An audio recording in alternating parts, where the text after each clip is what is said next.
Welcome back to another edition of Brandon Replay. My name is Greg Norman, your host. I'm Griffin McCoach, your co-host. Griffin and I will be with you this year on a variety of sports subjects, sports magazine for Brandon High School sports.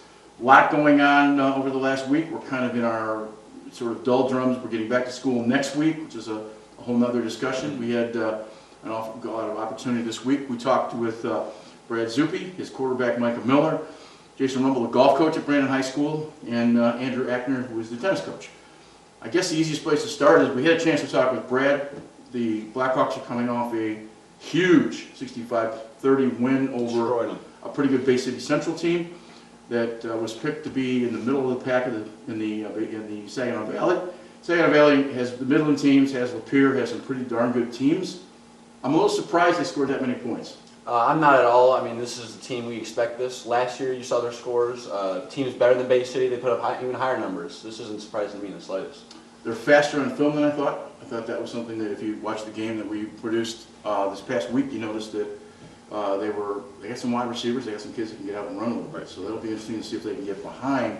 It's coming Friday. It's coming Thursday. They play home again at Southwestern. I had a chance to ask Brad if it was easy to be able to play at home 2 games in a row to get the season started. You know, it's high school. It's not like you're flying someplace like a pro team or a college team. But when you're in home confines, and I think the biggest thing is good crowds last week. I think after the pandemic, you know, you get a chance to be able to play in front of folks. I think if you're a player, you know that better than I do. Right.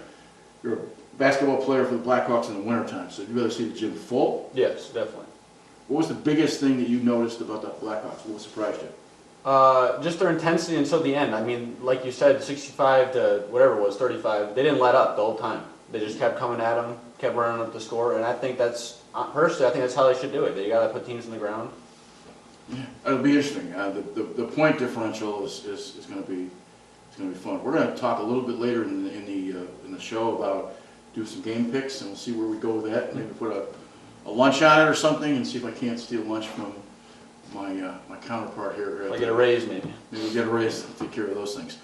Griffin, you had a chance to sit down and interview Micah Miller, who will be on the show here just a little bit after our interview with Brad. Talk a little bit about Micah. Micah, a great guy, student on and off the court or field. 4.0 GPA as far as I know.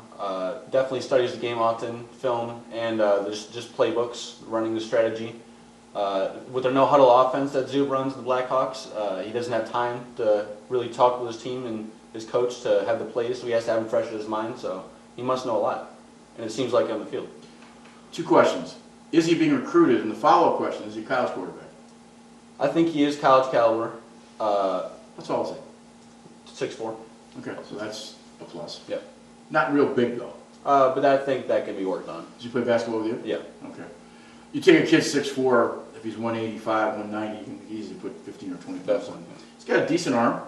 And you mentioned to me, I think off camera, that he was a 4.0 student. Mm-hmm. Well, if you're 4.0, it's going to get you a lot of places. Right. So, Division III doesn't offer scholarships. I know somebody's talked about him being a Division II quarterback, which would be Davenport, Grand Valley, schools at that level. They play pretty good football in Division II. Sometimes we think of, you know, like even the MAC, Central Michigan, Western Michigan. Well, it's not the Big Ten. Yeah, it is. It's still pretty close. And if you watch Grand Valley play, go to Grand Valley, go to over the other side of the state and watch Grand Valley play in front of 25,000. It's a whole different animal. We also got a chance to talk to Jason Rubble, who is the golf coach in his 7th year, the girls golf coach at Brandon. We had a chance to talk about the difference between boys and girls. I think you'll find the answer is pretty interesting. A number of years ago, when the state was sued for volleyball being a winter sport and changing it to the fall for Title IX, they moved the girls' season to the fall where boys used to play and switched it. And obviously weather is an issue. He talked a little bit about that. I also asked him, what's easier, boys or girls? I think you'll find the answer pretty interesting. I won't give it away because I've coached both, so we'll see what happens from that. Jason, they're 3-1, and we'll see what we've been talking a lot about covering sports that don't necessarily get the limelight like we've done in the past. Right. You're going to cover some of those things. We will cover some things, but bring you some insights to cross-country, golf, tennis. You had a chance to talk to Andrew Ackerman this week. Am I saying that right? Yeah, Andrew Ackner. Yeah, Ackner. Good guy. Talked a lot about Joey Norris, his junior star player. Definitely got another year in him. I just got to see him play in person. Great guy. I saw Ross Thompson. That was another guy I saw stick out, a good player. And all of them, it just seems like the program is just starting up and building, and they look like they're solid so far. So. You said last week that he had a number of seniors graduate, so he was kind of a young. Yeah, they're in a deficit. I pointed this out to you a couple days ago. Are you surprised at watching a tennis match and realizing how good they are? At the high school level, yes. I don't think parents really understand that. We were talking about some of the girls golfing. We got girls shooting in the 30s. That means she's a 3 or 4 handicap. That's a lot. That's a really good golfer. Right. A girl in the college, Jason pointed out, young lady in college can shoot 80 or below. She's got an opportunity for scholarship. But for the boys, you got to shoot below 72.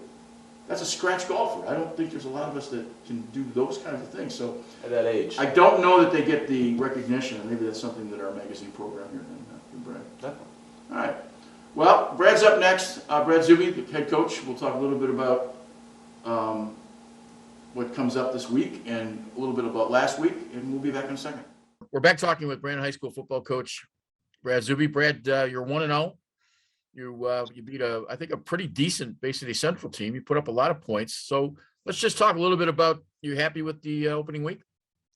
Yeah, I mean, you always have those opening day jitters, and you never know exactly how things are going to go. And you're playing a unknown opponent, and Bay City Central team we've never played before, and don't have a lot of film on them going into week 1. So they had some big players. They had some dudes on their team. So we got out right away though, and jumped on them pretty quick there. I think it was 21-0 before they struck back, and 42-14 at the half. Probably gave up a little bit more than we would have liked to, but we got some young guys in the second half and trying to get some kids some reps, and that's how it goes sometimes. But we scored a bunch of points, and felt good about a lot of things that we saw, but always stuff to improve on. Are you comfortable right now with your evaluation, or are you still maybe in the back? There's still some cobwebs trying to figure some stuff out. Yeah, I think it's ongoing, because we talked about earlier in the preseason preview, we've got a lot of returning starters, but we don't have a lot of guys behind them with a lot of experience. So we're really trying, and it's what we've been talking about all week, is just trying to build, quality depth where guys can go in at any point in the game, not just, towards the end of the game. So just trying to build up some guys that we can count on for 4 quarters of football. Let's talk offense first. I thought you guys were awful fast. It looked like you ran good routes. You had several passes that were completed behind a defense. Listen, Bay City Central is not the greatest high school defense in the world, but they still had some decent schemes. You seem to put players in places that maybe you typically don't, a little bit deeper on the passes. Well, we were kind of surprised to see the way they were playing us early. They were being very aggressive towards our run game, which kind of left the middle of the field exposed to them, right? So, we were able to get things going from Micah Miller to Dylan Dickens kind of over the middle of the field, and just kind of catching their safeties in a bad, almost in a no-win situation, right? They'd jump up and we kind of put it over their heads, and we did that for a while. And then, when they backed off, we got the run game started. So it was kind of pick your poison a little bit for those guys. How many yards did you put up on offense? You had 65 points, but how many yards? I think about 580. Okay. All right. Talk defensively a little bit. You happy with what you did defensively? I think there was a couple of communication breakdowns and, some eye discipline on the back end a couple times where we lost, they scored their first touchdown on a screen pass where I think, we had a couple guys just lose sight of things. It was like a tight end delayed screen that we hadn't, seen on film yet. And, we had some wandering eyes that, left that guy open. And, I think, if that's a play we have on film and some time to look at it, we probably see it coming. And then in the second half, I think we did give up probably more chunk plays than I'd like to. We always try to tell the kids to make them earn it. And I think we gave away some free yards in the second half, even when some of the guys who aren't the starters get in there. And for a major portion of the second half, the defense on the field that was playing was guys that had never played together before as a unit. So those things are going to happen, but just stuff to get cleaned up. But, hopefully it'll get there. Great job on the kicking. Lots of extra points. It looked like it was pretty solid. Most of them went through the uprights a couple of times. Yeah, that was fun. For the last 4 years, we've had the same family kicking for us. We went from Connor Burke as a senior to Ian Burke for 3 years. So this is the first time in 5 years we haven't had a Burke boy kicking for us. So Ben Quirio came in and made his first start and was 7 for 7 on extra points. and did a nice job kind of, placing our kicks where we wanted them to put it. We were able to recover one and should have had probably a couple more, putting the ball in the field of play to give us a chance to recover. But yeah, Ben did a nice job making his first start. There's been a lot of conversation about extra points, and everybody goes for 2 because percentage-wise, you're going to be ahead of the game, without having to play the numbers game, just as a general rule. And there's been, statistically, that's the case. You obviously kicked the extra point. That's unusual for. My point. I mean, explain that. So I mean, we kicked the extra points to start the game, and we wanted to get Ben some under his belt. And then when Bay City started going for 2, we started going for 2 a little bit. We wanted to keep the score where it was at and keep in rhythm with our lead. We wanted to keep our lead at 35 as we pushed through the game a little bit in the second half. So just trying to, it was a hot night and trying to keep the clock moving and get guys out fresh. But Ben hit his first 7 to his credit, and then when they started going for 2, we started going for 2 just to match it up as the points got scored throughout the night. But we have a chart that we follow, and we'll our offensive coordinator keeps that chart on them, and we'll discuss through it. But we usually follow the chart, and if we've had a good kicker since I've been here, we've had great kickers, really. So we're not afraid to kick the ball. What kind of range does the kid have? Ben's got a great big leg. We're all just getting to know him, though. He's only a junior. He was a JV kicker the last couple of years, and we've seen him hit pretty consistent in practice, though, from 30, 35 yards out. So he's got a big leg. He's just really learning how to be a varsity kicker right now. Should we stop being surprised at high school kickers as well? Let's say go back 10, 15 years. You didn't have the kickers you have now. Should we be surprised? Or it really is it's no longer a weapon. It's really pretty much everybody's got the same ability. Is that fair? Yeah, I mean, with when you have a good soccer program like we do, and you have football friendly soccer coaches, and we can have a conversation about, hey, can you send us a couple kids to warm up and work out and let us see what they look like? And soccer will come first, but we'd like to use them on a Friday night type of thing. We've had a good relationship with Coach Lovelace and Coach Reynolds, our soccer coaches, and they do such a good job with that team, and they've been very helpful to us. And our first year, our kicker was just a football guy, and he was an all-state kid for us who kicked at Alma the last 3 years. And then the Burke brothers came in, and they were soccer stars, but they could do a lot of things with football. And I think that's becoming more and more common at other places as well, as where, your football coach and soccer coach can, be friends and work together and find kids that can do a couple different things for us. So you tell me he only kicks on Friday? He's not with you Monday through Thursday?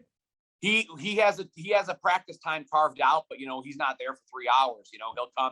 He'll come on the days that our special teams get spread out throughout the week, and when we need to work extra point and work kickoff, he rolls through and gets us his 30 minutes in, and then we move him off to soccer. So all the conversation we've had as coaches about playing a two-sport athlete.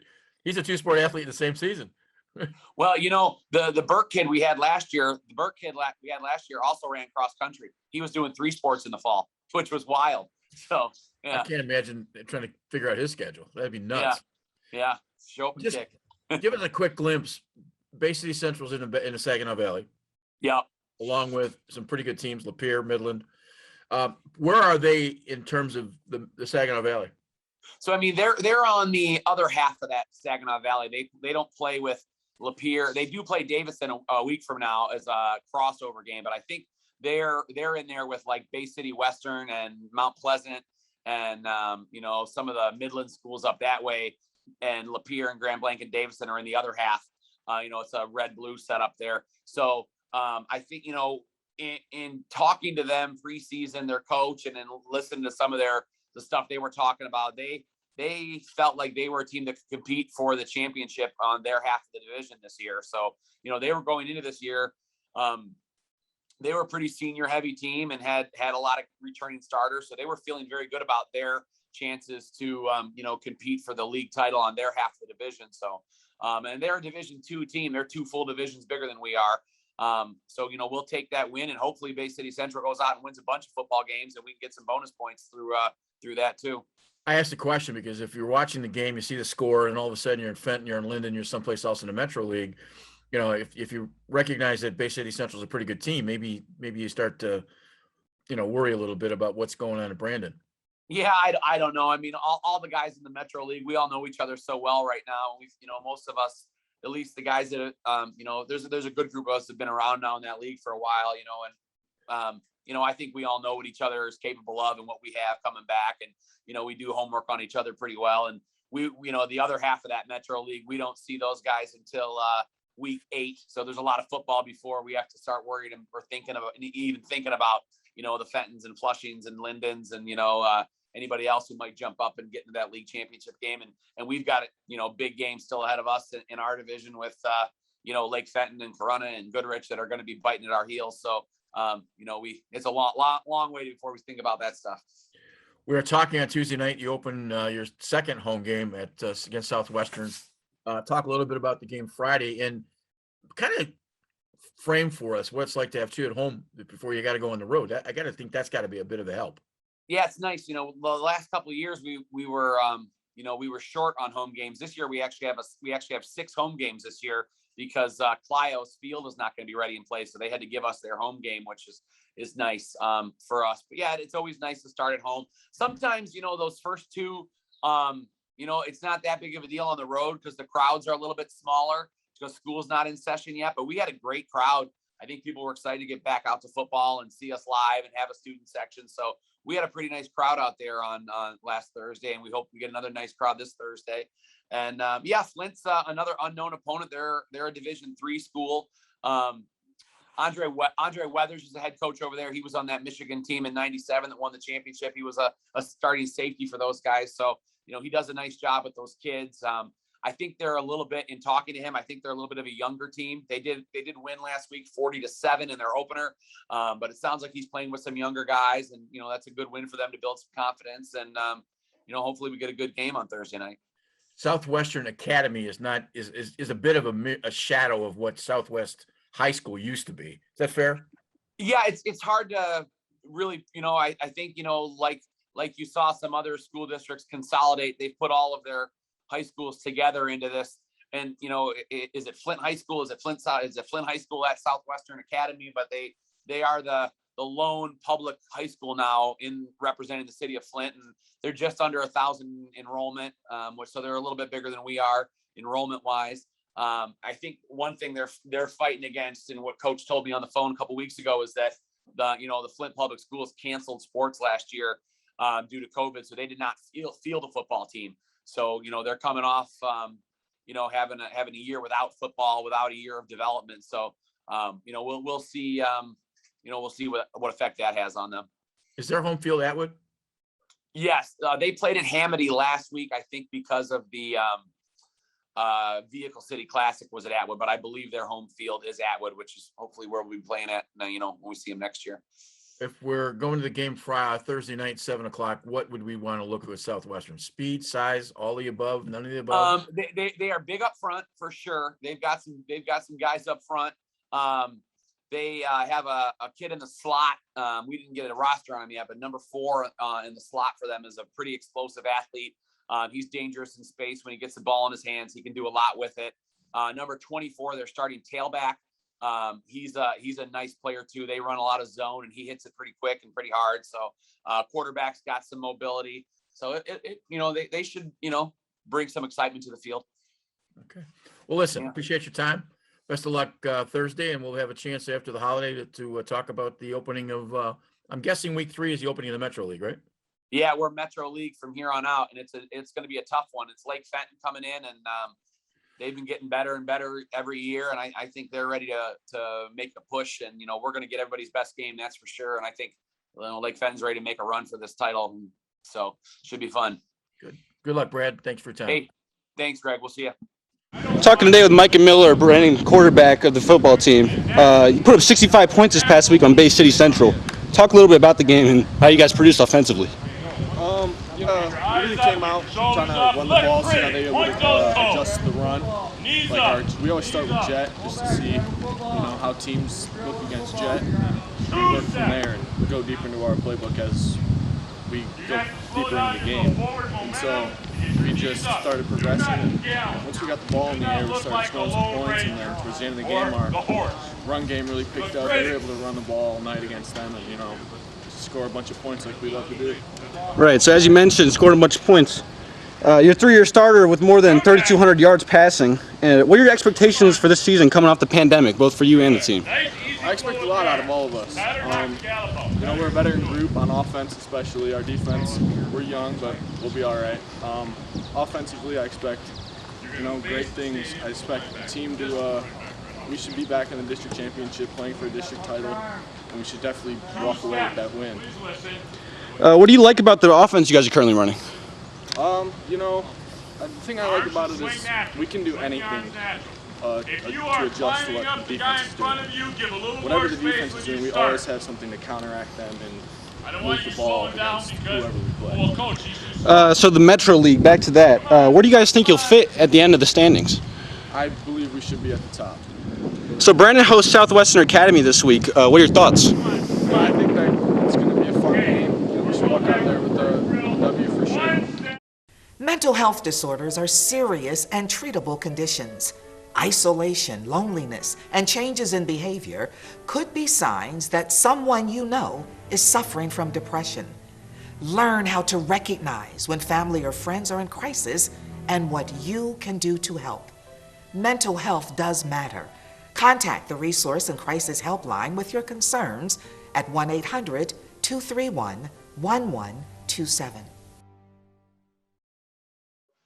Welcome back. We're talking with Jason Rubble, who is the head golf coach at Brandon High School. And Brant, you're a little bit into your season. I want to talk a little bit about the year so far, and maybe let's talk about what you've done so far, and then talk about some of your players. Yep. We have played 2 tries already, which means we play 2 teams the same day at the same course. And in that record right now, we're currently 3-1. So we've won 3 matches and we've lost 1. My number 1 golfer would be Leah LaFleur. She usually shoots, mid-30s to 40s. She did have a rough match the other day, shot like a 45, but that's not typical for her. So hopefully, and we do have another try today coming up with Kersley and Schwartz Creek. And we've also played 2 tournaments in that time. The Lapeer tune-up, and then, the next one will be tomorrow, which is the Patriot Cup in Frankenmuth. Now, you have been there 7 years. Yes. Obviously, you're slowly building this program. When you got there, the cupboard was a little bare. Is that fair? It was. My first year, I had 8 kids, and then 2 weeks into the season, 3 of them had quit. So I was down to 5. And then I never had more than 5 for like 4 years until last year. I finally had a full team of 6 again. And this year I have 8 again. So I'm starting to build it back up. Talk about the difference between coaching boys and girls. Well, the difference between the boys and girls is the girls are a little bit more coachable. There's a little bit more crying sometimes, but they're much easier to coach and they're more eager to learn. And the boys, nothing against them, but they tend to feel like they know everything and they don't really need a coach. They seem to think that we're just kind of there to tell them what order they're playing in. Do you have to be a PGA professional to be a high school golf coach? And I'm not saying that rhetorically. I'm being, because part of being, most coaches are not PGA professionals. No, they're not. No, most of them are. Most of are teachers usually. But not all of us. There's quite a few of us that are not, that are in other professions that do it because we love golf. Yeah. Now, I want to get inside baseball a little bit. You mentioned earlier in the interview that you guys work tri-meets. Yep. Now, most leagues go dual. And here's my question. Yep. Your young lady shoots a 45 on a tri-meet. She's got 2 45s against 2 teams instead of 1. Correct. She might the next day. Do you see that as an advantage or disadvantage? Well, so we do our all league a little bit differently, so it doesn't really mess it up because the way the all league works is you get 12 down to 1. Okay. So the lowest score gets a 12, or the highest score lowest score gets a 12, highest score gets a 1. So actually, she still did get 2 12s that day, luckily. So, but the reverse can also be true. The reverse can happen. Yeah, I mean, it can drop them way down. But the way that we kind of counterbalance that is our league tournament. There's 72 players in the league tournament. And again, you get 72 all the way down to 1. So if they have a really good tournament at the end of the year, they can make up any scores that they might have lost with a bad round. I'm asking some of these questions because people watching the interview sometimes don't really understand the insides of high school golf. Sure. So one of the questions I want to ask you is weather. What's more challenging for you, spring or fall? Definitely the spring. I mean, last spring was brutal. I had to reschedule almost every match. And a couple times we had to do tries just to get everything done. Because the boys season is about 12 weeks long for 16 events, and the girls season is about 8.5 weeks for 16 events. Big difference. Yeah. So, and they do that because they know we're going to have to reschedule. And, boys season usually starts mid-March, and we usually don't get outside until the second week of April. Well, So, seasons were changed about 15 years ago when they went through the volleyball. Yes. When it was a Title IX discussion. It was. And so they made it even and the rest of it. And we could debate for an hour whether that's good, bad, or otherwise. Kids get a chance to play, and certainly a lot of, like, your best golfers, I'm sure, are part of, junior golf in the summertime. And They are. A lot of them play Flint Junior Golf, and I recommend that to all my golfers, both boys and girls. Point out to folks that don't maybe know, you really, to be a top 25 golfer in the state, you've got to be close to a scratch, if not certainly below a 5 handicap. For the boys team, for sure. The girls team, not so much, and they're with scholarship wise, talk about scholarships for boys and girls. The boys, they got to shoot below 70 to get a golf scholarship normally. Traditionally, exactly. The girls, if they can shoot 80 or less, they can get a golf scholarship to somewhere usually. And there's tons of women's golf scholarships that go unused every year. Like I get calls all the time from golf coaches, like, what do you got? Can they break 90? Asking me that, because there's so many schools with programs that are trying to start out that need bodies, and they're giving them full scholarships for this, which is awesome. Where are you in the Metro League? And maybe talk a little bit about the Metro League as it goes statewide. Where do you guys fit in terms of strength? I think the top tier of our league is pretty strong. The Fentons and the Flushings and Lindens, they're usually traditionally very, very good and go to states every year. We have individually gone to states now 3 times since I've been the coach for individual girls. And I've had no boys go to states since I've been the coach, because it's a lot harder to qualify. I had one guy that missed states by 1 stroke his senior year. So he shot a 77 and missed states by 1 stroke. Is there a better job on a coaching staff at a high school than coaching women's or men's golf? I can't think of one. No, I can't either. You're getting paid. Basically, we get paid a little bit of money to golf for free for 6 months a year when you do both. Right. It's an amazing thing. Yeah. All right. Well, we're going to keep up with you through the season. We'd like to do maybe a couple profiles on your kids, and we'll get out and see those guys. And best of luck, and have a great season. Thank you, Greg. We all assume that gun owners have a knowledge about gun safety, but that's not always the case. There are simple precautions that gun owners can take to make sure that their firearms don't pose a danger for our community. Proper firearm storage is the #1 way to prevent tragic accidents. Use a gun lock or store your firearms in a locked safe. Gun safes are available at local retailers. Free gun locks are available at your police department. Through responsible storage, we can do our part to invest in safety. Lock it up, Oakland. Safe storage saves lives. All right, talking here today with Coach Andrew Ackner of the Brandon tennis team. Coach, can you talk about your first few matches in the game? Anyone that struck out? Because, you guys lost a huge amount of players. As you said, 8 seniors. Yep. Anybody that's really, coming to shine? Yeah, so we have Joey Norris, who is our 3 singles, got a win against Fenton in 3 sets, won 10-8 in a tiebreak for the 3rd set. So it was a good day. So Joey's really bringing it for the team. Oh yeah. One of your top guys for sure? One of my top guys. He's my number 3 on the team, and he's hitting the ball really well, keeping it play, making the other team make mistakes. That's great to hear. He's got another year left in him too. He does. So who do you guys play this week?